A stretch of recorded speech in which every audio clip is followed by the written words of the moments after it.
sebuah kisah mungkin sekitar 2-3 hari yang lalu. Saya sempat terenyuh mendengar kisah itu. Cuplikan seorang hakim di salah satu pengadilan di Saudi yang menghadapi kasus yang menurut dia kasus yang paling unik gitu. Apa ceritanya? Saya waktu dikirimkan cuplikan sekitar 8 menit cuplikan itu. Ada gambar orang tua.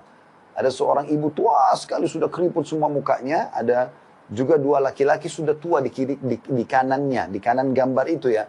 Nah, di situ hakimnya sendiri berbicara. Dia mengatakan, salah satu yang paling unik yang saya pernah temui dalam pengadilan. Dia menjadi hakim puluhan tahun gitu.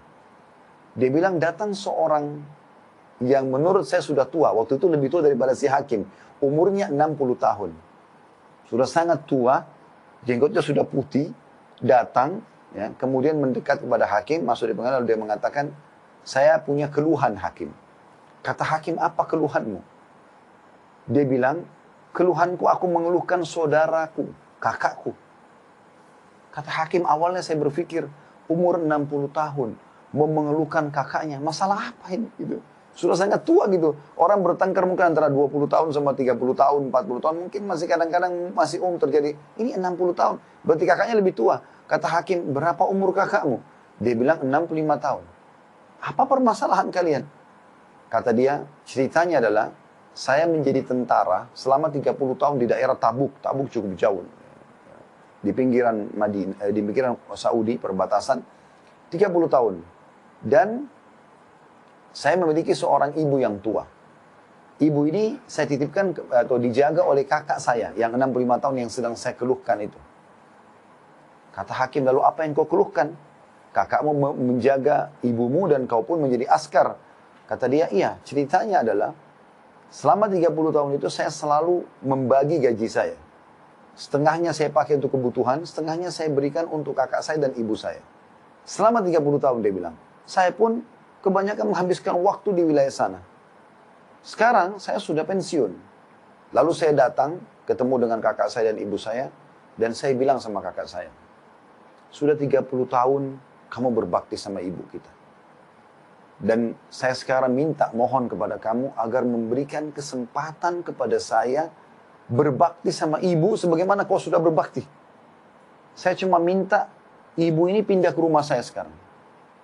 Lalu hakim, tiba-tiba kakak saya menangis, lalu mengatakan, demi Allah kau tidak akan pernah bisa merebut ibu dari aku. Kata si adik, saya bukan merebutnya, saya hanya sekedar mau memindahkan dia ke rumah saya, dan anda bisa ketemu sama dia setiap saat, kau bisa ketemu sama dia setiap saat. Kata kakak saya, demi Allah kau tidak akan pernah bisa merebut ibu dari saya. Sebaliknya kau yang datang kepada saya di rumah ini. Saya tidak akan mungkin melakukan itu. Dia ulangi lagi, dia bilang, saya ulangi lagi, kak, saya hanya memindahkan dia ke rumah saya, supaya saya bisa merasakan kenikmatannya berbakti sama ibu, sebagaimana engkau telah menikmatinya 30 tahun. Kata kakak saya, kau sudah mendapatkan pahala kami, 30 tahun kau mengirimkan setengah gajimu, maka sekarang biarkan ibu sama saya. Jadi subhanallah kata hakimnya, selama ini orang bertengkar antara saudara memperebutkan warisan, memperebutkan kedudukan, atau apalah. Ini memperebutkan di umur 60 sama 65 tahun, siapa yang lebih bisa merawat ibunya. Itu luar biasa gitu. Hakim ini menceritakan sambil meneteskan air mata, di suaranya itu kayak agak paruh gitu. Lalu dia bilang, saya pun mengatakan sama dia, baik, coba panggil kakakmu sama ibumu ke pengadilan. Kata dia, baiklah. Dipanggil lah dia bilang. Terjadi kejadian yang luar biasa, dia bilang sampai satu pengadilan meneteskan air mata gara-gara kisah mereka. Dia bilang pada saat masuk, dia bilang, demi Allah, saya belum pernah melihat ada anak berbakti seperti kedua orang ini. Ibunya digendong oleh keduanya, setengah tubuh ibunya dari pahanya dipegang oleh yang adik, sebelah kiri, dan si kakak pegang sebelah kanan. Mereka sama sekali tidak ingin ibunya menyentuhkan kakinya ke tanah. Digendong padahal ibunya masih mampu jalan. Sampai tiba di kursi. Lalu ibunya duduk tengah-tengah, si kakak duduk sebelah kanan, si adik duduk sebelah kiri. Kemudian saya mulai bertanya, ada masalah apa kalian? Ditanyalah kepada si adik, dia bilang, saya tanya kepada si adik. Adik ini tentu punya 60 tahun ya. Maka kata adiknya, saya sudah ceritakan kepada anda hakim. Kata hakimnya, saya mau dengar. Biar kakakmu juga mendengar keluhanmu. Supaya ini benar atau tidak. Saya mau dia membenarkan atau tidak.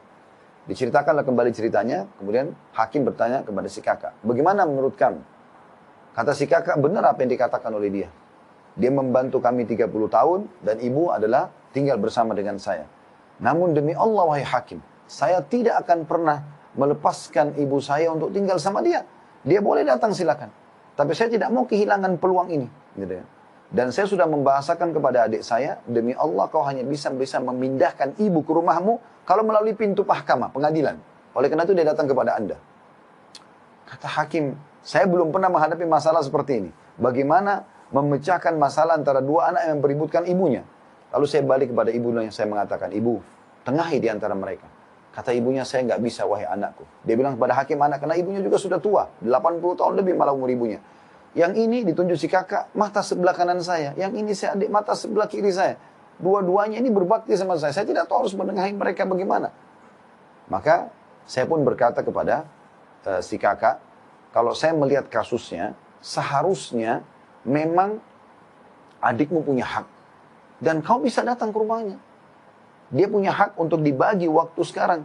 Karena si adik mengatakan, saya betul-betul hanya berharap sisa umur saya bisa berbakti kepada ibu saya. Maka setelah saya putuskan seperti itu, terjadi sebuah goncangan di pengadilan. Si kakak tiba-tiba menangis terisak-isak, lalu datang ke arah adiknya, mencium tangan adiknya, mencium lututnya adiknya, lalu memohon-mohon supaya ibunya jangan dipindahkan rumahnya. Sambil menangis, karena tangisan si kakak ini kami semua satu pengadilan nangis. Gitu. Bagaimana mereka luar biasanya mau memperebutkan ibunya. Ini si kakak cium tangan dan lutut adiknya untuk minta supaya ibunya jangan dipindahkan rumah. Kata adiknya, wahai kakak, saya hanya minta pindah, berikan saya kesempatan berbuat baik sebagaimana kau telah buat baik sama ibu. Kau bisa datang.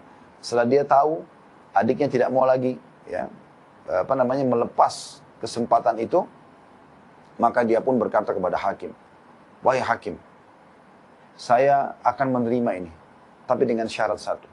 Dia pegang tangan adiknya, dia mengatakan, ambil janji kepada adik saya ini atas nama Allah, dia akan berbakti pada ibu saya sebagaimana saya berbakti dulu. Apa yang saya buat di rumah, bersihkan kotorannya, urus pakainya, semua ini dia tidak boleh ubah itu. Dia harus buat bahkan bisa lebih baik daripada itu. Maka si adik pun berjanji, akhirnya pengadilan ditutup. Dan kata hakimnya, pada saat mereka keluar dari pengadilan, dua-duanya menggendong ibunya, ya, membagi dua tubuh ibunya, setengah yang pegang satu, yang satu lagi pegang sampai mereka keluar. Dan ini sebuah kisah yang luar biasa. Di zaman kita sekarang di mana banyaknya kedurhakaan pada orang tua, justru ada orang-orang yang seperti ini masih dalam fitrahnya. Di umur tua pun mereka tidak mau sia-siakan masalah itu. Ini luar biasa teman-teman sekalian. Nah, ini harusnya menjadi sebuah ibrah bagi kita, bagi yang punya orang tua. Jangan karena orang tua kita seorang pejabat misalnya, atau orang yang punya kemampuan, lalu kita anggap, oh orang tua saya mampu, saya nggak usah bakti. Akhi dan ukhti, berikan makanan, berikan kue kesukaannya, berikan sarung, pakaian, apa saja, sabunnya, samponya. Lakukan sesuatu yang kau mampu, mumpung mereka hidup.